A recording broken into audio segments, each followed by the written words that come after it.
team can do. Forget the players who have gone, they're gone. Let's concentrate on who's here now, get behind them. Let's give our weak manager some strength.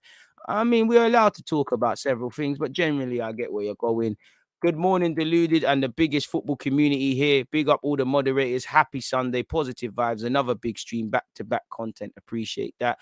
What's your thoughts on the 4-4-2 formation? I need to cut up the individual clip, but I did do when we did the tactical review on the last live stream. You can check out the timestamp. I did answer a lot about it. I'm still not convinced on it with the pivot in midfield. You know, big up Partey and Lokonga. They had great games. But and I don't want to say focus on Villa being poor, but might have been a different game if you was to play an aggressive Aston Villa. If Villa, if we went with a 4-4-2 against Brighton and Crystal Palace with the way them pivots played, what would the narrative be? But isolated to this game, it worked. Obviously, it balances the team, finding a Aubameyang and Lacazette. It promotes positive relationships across the field. You know, you saw Tavares and Smith Rowe on that left-hand side connect very well. Tavares is involved in all 4 goals. The one we conceded in all 3, and he actually should have had an assist where Saka should have scored. And I think Martinez made a big save. So there's relationships. Smith Rowe, Saka and Tomiyasu, the pivot came strong. Again, Aubameyang and Lacazette, the centre halves. Everyone that when Tavares is going down that left hand side, Tomiyasu becoming narrow, us overcompensating with other things. So the 4-4-2 was good in that game, but I'd have to see it if we're being asked questions defensively, because we held on in the second half, but when Villa kind of hit back, you was seeing gaps, you was seeing sloppiness, you was seeing people out of possession. Tavares had a good game, but weren't asked a question defensively. So it might be, on another day, it might be something different. But from what I saw, the 4-4-2 worked. And, we've seen 4-4-2. We've seen 3 at the back, many denominations of that. We've seen 4-2-3-1. We need to have one central base way of playing, which probably is 4-2-3-1 / maybe 4-3-3. But occasionally, you need to be able to tweak the systems, have little 4-4-2s out of possession, change the system when we're in possession, little things like that. And this is what we need. Sometimes I think when Arteta needs to change it, he's not on changing it. When he needs to change it, he's not on changing it. When it doesn't need to be tweaked, he tweaked with things. So yeah, everything came to plan in that game, really and truly. So what can I say, man?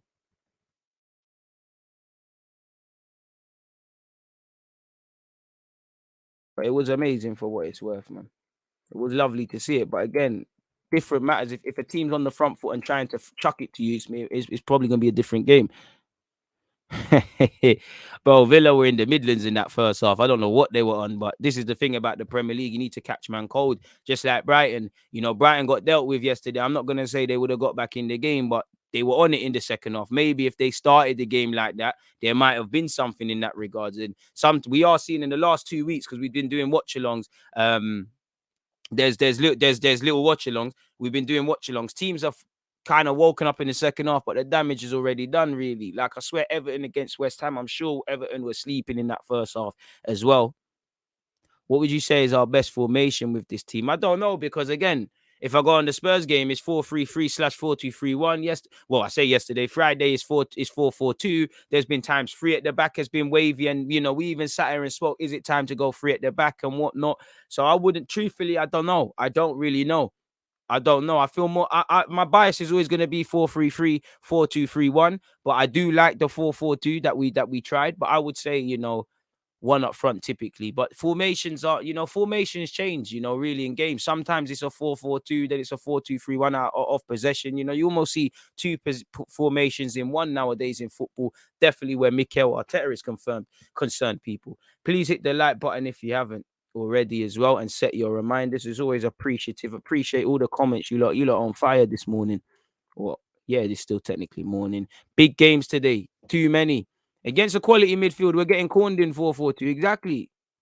Even when you look at it, when Lacazette had a good game, but no one is talking about what we've seen Lacazette do on occasion. He's standing on Douglas Luiz. He's preventing Villa, apologies, from building out from the back. No one is speaking on that. The minute he comes off, Luiz is further forward near our goal. Is it any coincidence he's been involved in a goal? My point being is you need to be able to shut down midfields. And 9 times out of 10, where a 4-4-2 is concerned, we're playing against 3 midfielders. I know technically, Lacazette will drop in, Smith Rowe will come narrow, we'll go against things in that way. But you get the point. We need to be switched on. We have to be wary of drawing conclusions around certain players and certain individuals, and tactically. It worked. It is what it is. Appreciate all the comments, man. And the problem with Arsenal is can you do it consistently? Ifs and buts and all of these sort of things are the cases. Appreciate everybody locked in. We're only at 87 likes. Odegaard looks decent slash okay against teams that sit deep, but he struggles against teams that are proactive. Arteta's got to find a balance with it. I think it's the other way around, personally.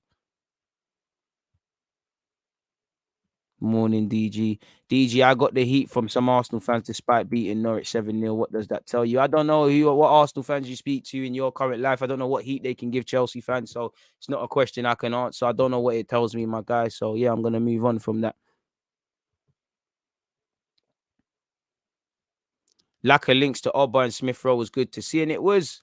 And I think what really tipped the balance for going with the two up front is because I don't think you could have dropped Aubameyang going into this game because he was good in our previous game and Lacazette off the bench. So I think that gave Arteta, and obviously Lacazette playing his way into the team with what he's been doing was a thing. And I know Lacazette came off injured. Apparently Aubameyang's just had cramp. Tierney didn't play pre-game because he got a knock. Hopefully there's nothing serious around them. We don't need any more injuries where Arsenal Football Club is concerned. So let's see what happens where that's concerned, man.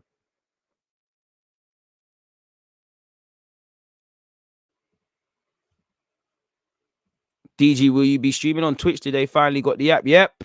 I will. Tottenham versus West Ham live from 1:30 on Twitch. So go follow, subscribe if you haven't already. Morning to you, Tracks.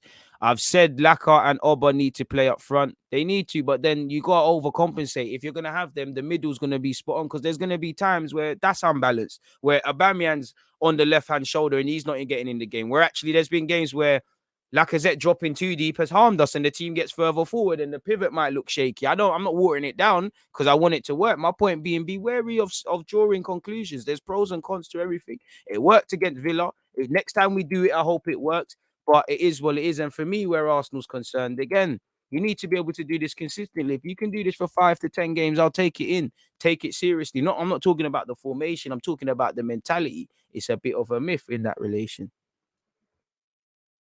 E.g., would you have gone